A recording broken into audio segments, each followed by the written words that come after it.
Eu estou sabendo, diante das nossas reuniões, que a maioria chega ameaçando que vai construir e não tem ninguém que impeça. A partir do momento que o lote foi dado, ninguém vai impedir nem eliminar nem nada.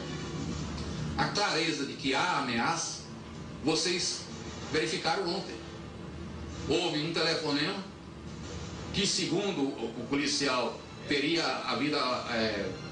dado informação de que um policial estava apanhando, que não era verdade. Eu acho que isso deve, a própria PM, para o bem da corporação, deve apurar isso, se houve essa verdade. E se viu lá o quê? 12, 13, 14 carros armados em posição de ataque. Isso não é intimidação? Isso apresentando armas e com aquele olhar de vocês me pagam depois. Houve determinadas coisas que não se pode falar porque eu não presenciei, mas que a intimidação existe, e não foi só ontem. Henrique, o advogado dos moradores está aqui, inclusive do meu lado, e ele pode falar para todos os moradores o que está acontecendo no geral. Sem dúvida, na verdade, a gente tem enfrentado muita dificuldade para cumprir essas liminares. Né? Essa força policial que está sendo utilizada todas as vezes que um oficial de justiça vai até o local intimar o cidadão que recebeu o beco, não é? E que está iniciando a construção. Questão de minutos, chegam várias viaturas, não é, intimidando sem dúvida nenhuma os moradores. Então o que aconteceu ontem é normal? É normal, isso tem acontecido com muita frequência. A gente tem casos, inclusive, isso foi levado ao conhecimento do Ministério Público, de um menor que foi pego no setor leste, supostamente teria derrubado o muro e foi agredido pelos policiais, menor de idade. E isso foi levado ao conhecimento do Ministério Público do Distrito Federal. Eu vou conversar agora, Henrique, com o comandante da Polícia Militar do Gama, por favor, Major Cobalt. Major, os moradores, o senhor ouviu todas as reclamações dos moradores. Eles estão se sentindo acuados, porque acontece algum problema no lote, um policial liga para os outros e os outros aparecem. O senhor tem conhecimento disso? Não, a Polícia Militar, o 9º Batalhão não tem conhecimento dessa situação. O que ocorreu ontem foi a comunicação à CIAD de que um policial estaria sendo agredido, possivelmente teria sido baleado. O que nos impressionou foi o fato da imprensa já estar lá antes da chegada da viatura. E o telefonema que chegou à CIAD foi através de um orelhão, que indica que não foi nenhum policial que ligou. Parece até uma situação, tentativa de armar uma situação contra a Polícia Militar, dizendo que as viaturas chegam sempre que tem um policial. Agora, o próprio policial disse na reportagem que foi ele que ligou. Na verdade, a gente não vê isso na reportagem. Foi falado que o policial teria ligado. As viaturas foram solicitadas pelo policial. Bem, mas o senhor admite, Major, de alguma maneira, que o clima não está bom? Que o clima não é dos melhores entre a Polícia Militar no Gama e os moradores? Porque a reportagem ela é clara e a imagem, ela fala por si só, né, Major? Às vezes a gente precisa falar nada, que a imagem é muito clara. Mas no caso da reportagem aí da Maria Ferri, a gente percebe que um dos policiais chega meio que bater boca com o morador, dizendo: se precisar, vem até helicóptero. Não precisa disso, né, Major? Ou precisa? Não, com certeza. Eu não sei qual foi o momento em que questão o policial resolveu proferir essas palavras. Comandante, agora, diante de todas essas reclamações, diante de tudo isso, o senhor ouviu as pessoas reclamando que estão sendo ameaçadas, estão se sentindo ameaçados o tempo todo? Não caberia a polícia investigar e saber se realmente está havendo um corporativismo, né? Os policiais, por causa dessa disputa dos lotes, estão aproveitando ali o trabalho para vir aqui, tentar impedir os moradores, deixar os moradores acuados? Não, com certeza. Nós só ficamos sabendo disso agora.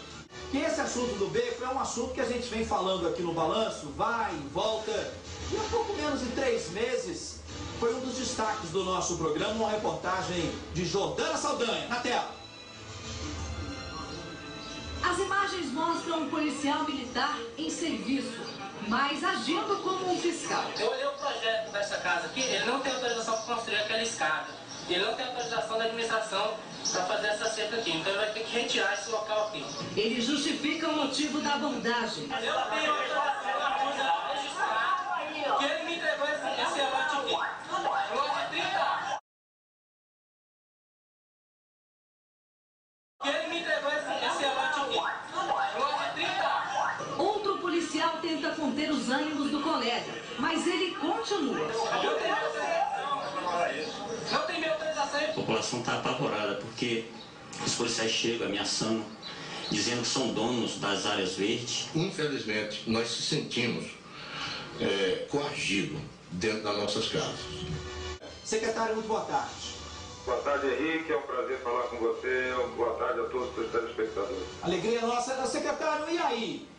Pode ou não pode construir nesses becos? O administrador já adiantou pra gente que sem alvará ele não vai autorizar construção nenhuma. Os policiais militares, pelo menos lá no Gama, que é o que nós estamos mostrando de momento, estão insistindo em construir e em alguns momentos, de certa maneira, segundo os moradores colocam pra gente, intimidando esses moradores. E aí? E aí que esse tipo de situação não pode ocorrer.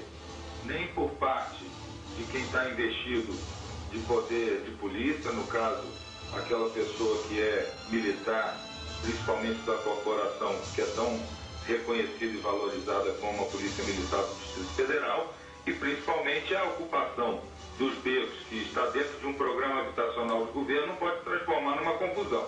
Ninguém pode construir sem alvará, muito menos um agente do Estado. Henrique, os moradores estão aqui reclamando também que eles não foram ouvidos na hora de decidir se os lotes iriam ser, os lotes iriam ser ocupados ou não. Não, a audiência pública que houve no Gama foi de 86 pessoas, nós temos o histórico da Câmara todinho, e a maioria era militar e pessoas dos militares, e 3 pessoas civis que quiseram falar foram impedidos, portanto não atende os requisitos da lei. E, por outro lado, nós sabemos que o nosso projeto arquitetônico urbanístico é um projeto inteligente de 49 anos, feito por Paulo Hungria, que transformou o Gama numa cidade do estilo de uma colmeia, deixando as áreas verdes para a circulação da população, permeabilidade do solo, filtrabilidade do solo, atendendo o nosso memorial descritivo. Essas áreas são públicas, os lindeiros não foram consultados. Tem mais um assuntozinho de beco, não é isso, Juliano? Boa tarde. Tem sim, Henrique. Só para mostrar que o caso do Gama é recorrente, como nós já falamos aqui no Balanço Geral. Nessa mesma rua, Henrique, foi feita na semana passada, o Cristiano vai colocar na tela agora pra gente, uma outra situação semelhante. Dessa vez, um telespectador filmou o momento em que a polícia chegou para tentar conter uma outra confusão no mesmo beco, na mesma quadra do Gama. Imagens cedidas por um telespectador, Henrique, está aí na tela. Pelo menos 3 viaturas nós conseguimos identificar.